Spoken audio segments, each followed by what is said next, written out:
Yang menjayakan segala perkara hanya Allah. Ramai orang jadi Mu'tazilah akhir zaman. Ramai yang jadi Qadariyah. Qadariyah kafir, kekal dalam neraka. Dan Mu'tazilah fasik, masuk neraka. Dua-dua neraka, cuma Qadariyah kekal dalam api neraka. Dan guana jadi Qadariyah, masuk persatuan, kena isi borang. Tak payah. Siapa yang berpegang kebendaan boleh memberi manfaat pada hakikat, dialah Qadariyah. Hang. Bila pitih dia banyak, dia yakin dia akan senang di masa akan datang. Kafir dah di sisi Allah. Nabi kata al-qadariyatu majusu hadhil ummah atau kama qala. Orang yang pegang dengan qadar, dia pegang dengan apa benda kebendaan seperti ini, maka dialah umatku yang telah kafir. Tu kita kena jaga. Ni masalah ni pegang dengan kebendaan. Dengan peralatan ni, kalau kita ni kereta kita molek ni apa semua ni, dengan obat mahal ni, dengan doktor pakar ni, yakin baik, yakin sembuh, yakin selamat, maka orang ni syirik, dia jadi Qadariyah. Maka Qadariyah masuk 72 golongan umat Nabi dalam neraka.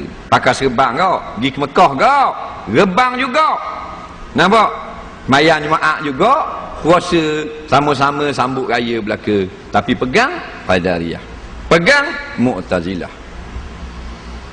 Dia ada sampai akhir zaman. Senang hati dah ibu apa, anak makan gaji belaka dah. Dia pegang kau ni. Ada kata kau senang lah, tak susah lah mak ayah. Tak apa tu, ahli sunnah wal jamaah. Dengan syarat dalam hati, kalau Allah beri senang, senang. Kalau Tuhan tak beri senang, tak senang juga. Walaupun 4 orang anak aku gaji 40,000 belaka. Kalau pegang gitu, ahli sunnah wal jamaah.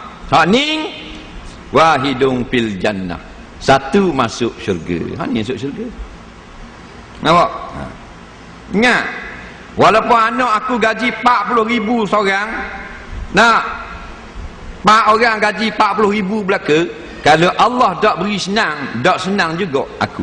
Pegang gitu dalam hati. Faham?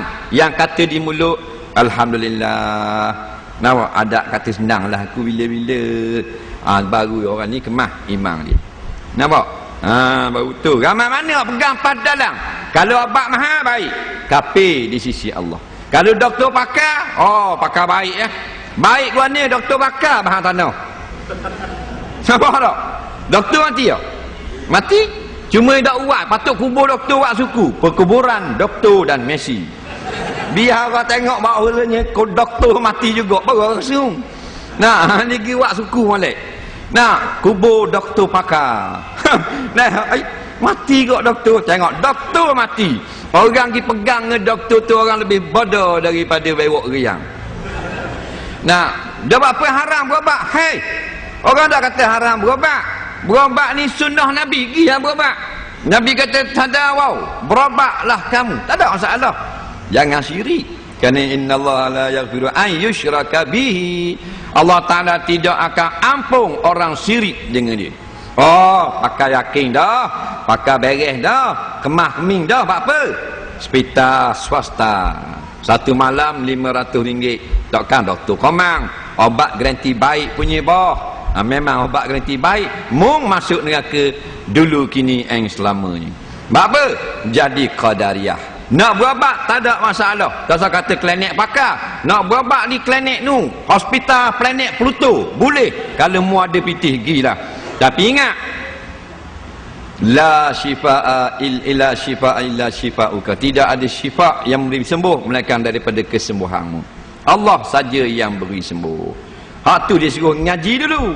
Pegang Allah, Allah, Allah, Allah, Allah, Allah belaka, Allah belaka, Allah belaka.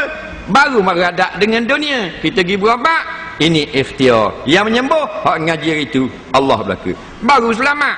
Ni nak suruh mari dengar tak mari dengar, bodoh apa kemampu tak tahu benda. Bodoh dalam bab ibadat, rasa ibadat, boleh tahan kira. Bodoh dalam bab akidah, rasa akidah. Allah Rabbi, rasa akidah. Nak masuk dalam neraka. Tu kata. Dah boleh tubik tak? Tak boleh tubik lah. Nak iman rasa. Ni tolong kabur.